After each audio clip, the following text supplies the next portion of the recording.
Pak Titus, kita sekarang ada di areal KHDTPK Parung Panjang. Sekarang pada polemik kehutanan, ada hutan, ada kawasan hutan, dan ada kehutanan. Menurut Bapak bagaimana ini ke depannya? Monggo. Ya, sebenarnya di antara tiga itu yang paling penting itu hutannya. Kalau ada kawasan tapi nggak ada hutannya ya percuma. Betul, gitu. betul. Nah, karena fungsinya fungsi hutannya nggak ada berarti kalau ada kawasannya tapi tidak berhutan. Betul. Nah, demikian juga mengenai kehutanan. Kehutanan itu kan hal-hal yang berkaitan dengan pengaturan hutan macam-macam. Kalau nggak ada hutannya, wah ada kehutanan tapi nggak ada hutannya. Yeah. Yang paling penting menurut saya ya harus ada hutan. Bagaimana melestarikan hutan itu, Pak? Iya. Hutannya. Bagaimana fungsi hutan itu bisa berperan? Ya, ya. Bisa berperan. Nah, ini sekarang ini areal kondisi ini adalah areal KHDTK. Nah, ini sebenarnya ya dengan keperluan khusus ya nih. Ini sebenarnya kalau bisa ya jadikan hutan. Tapi kemungkinan ini ada semacam buffer zone untuk mencegah supaya ada kegiatan di sini, supaya tidak merambah kemana-mana. Tapi kalau bisa ini dihutankan lebih bagus. Dihutankan. Kalau ini ditanami dengan tanaman buah-buahan, tanaman yang produktif, pertanian, perkebunan, bagaimana menurut Bapak? Ya tergantung tanamannya ya. Kalau pohon-pohonnya itu bisa menghasilkan sih bagus-bagus saja. Tapi harus pohon yang rindang, yang rapat gitu. Kalau ini saya kira kurang ini. Nah ini ada apokat. Apokat ini sebenarnya kalau tanam lebih banyak rapat gitu, seperti yang di Lampung itu, wah bagus jadi hutan apokat. Iya. Jadi hutan apokat, hutan menghasilkan apokat. Kalau ini lebih banyak seperti pertanian ya, perkebunan. Terus mengenai gonjang-ganjing kehutanan ke depan gimana menurut Bapak?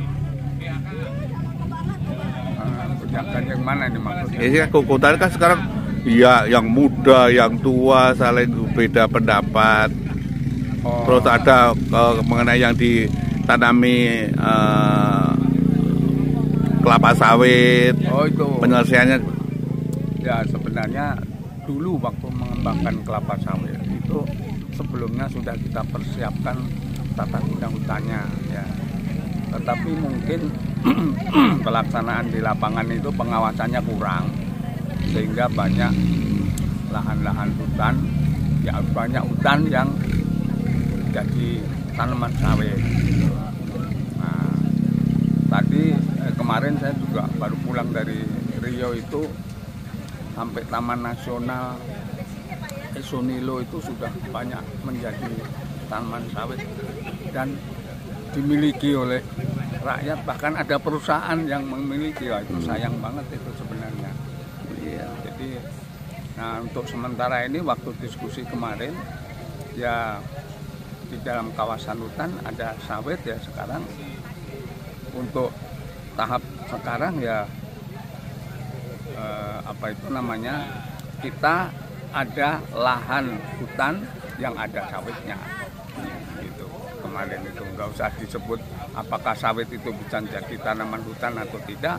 Kenyataan ada lahan hutan, ada lapangan, ada kawasan hutan tapi tanamannya sawit gitu. Sementara itu saya kira itu sebagai jalan keluar dulu itu. Kalau nanti bisa ya dijadikan hutan tanaman atau bagaimana gitu. Di samping sawit mungkin juga bisa ditanam yang lain, jalur-jalur yang lain gitu. Terus sekarang posisi rimbawan yang sudah sepuh-sepuh ini kepada rimbawan-rimbawan muda bagaimana Pak? Ya Kalau menurut saya itu kayaknya yang muda-muda itu kurang mau masuk hutan gitu. Jadi pengawasan di lapangan itu lebih banyak di kota-kota gitu ya. Jadi ada Tahura kemarin yang saya datangi luasnya 6.000. Yang waktu itu kita resmikan 6.000. Tinggal 2.000 Pak, yang 4.000 dirambah. Itu karena saya bilang kenapa kok pengawasannya ini orangnya berapa?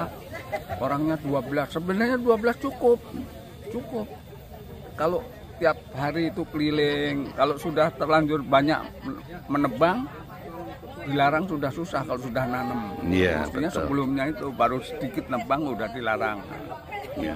Pencegahan ya Pak ya? Nah. Ya pencegahan.